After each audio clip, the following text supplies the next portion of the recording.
We're right here at the Carolina Yacht Club, where we're at temporary dock on courtesy of the Carolina Yacht Club. The Spirit of South Carolina is actually probably the single largest, most significant, I'd say, historical icon here in the city of Charleston as far as maritime heritage is concerned. She's the only operational, traditionally rigged wooden sailing vessel south of the Chesapeake, and she belongs to Charleston in South Carolina.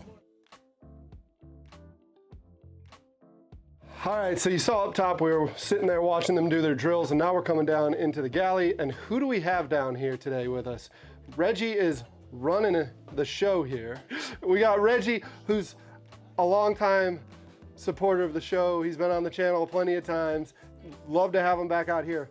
How is this, Reggie? How is it working in this small galley? Oh, this is not small. I've done some yachts that have been smaller than this. I actually like it.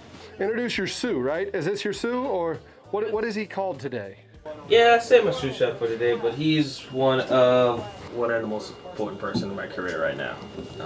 He helped me out a lot. His name is Adrian. We've been working, together now for a couple years, and anytime he needs help or anything like that, I'm willing to jump in. He does the same for me, and we work very, very well together. So yeah, so I'm in here today as sous chef.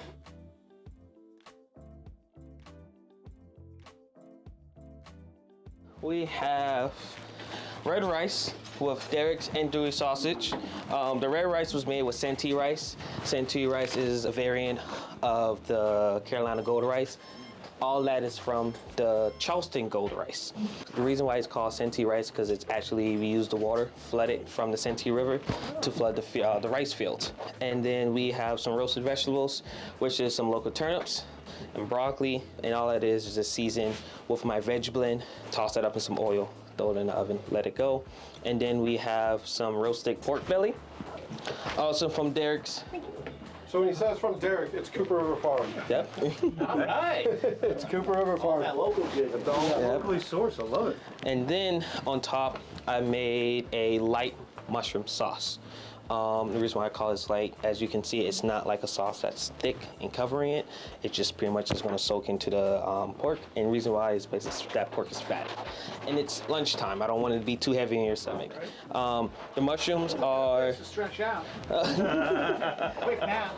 And like the mushrooms are oyster mushrooms, jalapenos. Jalapeno has like a peppery, nutty flavor. Chestnuts, exactly what his name has, a nutty flavor to it. And maitake, one of the most prized mushrooms that a lot of restaurants want. And that's also local from a company called Super Mushroom Bros. Nice job on the focus page. Yeah, and then we have some fruits. Figs, oranges, strawberries, blueberries, grapes, cantaloupe, and then we have some brownies with some more fruits. But enjoy, thank you. Amazing job. Thank you. I've been cooking for about 9 years now. Started at 14, right at West Ashley High School. We had a culinary program there. Did that all for 4 years. Got out. Did like, during the time, I did like a few panels about cooking, especially in the Gen Z coming to the cooking, because I'm only 22. Did a few competitions, worked at a few different restaurants downtown. And the reason why I went towards more of like the private chef catering sector is because a lot of restaurants downtown wasn't really showing their support to local farmers, like how I wanted to.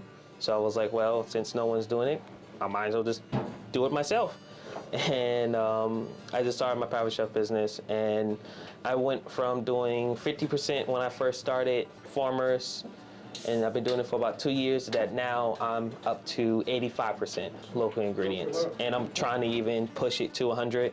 I started my career as in wanting to go down to Michelin stars, so the super fancy plating. But over time, as I work more and more with just people that love what they're doing, I don't worry about the accolades no more. I don't worry about the awards. I don't worry about trying to plate it super fancy. I just want to showcase the farmers. A lot of chefs, they don't get the recognition that they deserve. Only the chef get the recognition. For me, it's like, oh, cool, yeah, I cook it, but these people grew it. They cared for it to the point that I don't have to do much to, like, this whole dish don't really have a lot of salt in it. And my big thing is, one, if I have to add a lot of other stuff to that ingredient, there's no point for that ingredient at all. So yeah, I mean, it's been an amazing experience. I have cooked on a few yachts, just doing my private stuff, and I say this is my favorite. So thanks again, y'all, for hanging out. Thanks again to Brian. Hopefully it's not our last journey on the Spirit. No. No, we're looking forward to seeing y'all soon. Maybe again. maybe we can get a chef on here when you're underway one time. Underway makes it just add another great dimension. Under sail, no engines noises, no vibrations. Oh, man. It's an amazing feeling. You can't beat it. Y'all need to go ahead and drop in the comment section below and say, cook under sail. That's gonna let us know we need to get this. We need to get going on cooking underway or under sail on the Spirit of South Carolina. Thanks, y'all. Thanks again, Brian. Appreciate it. I'll see y'all later.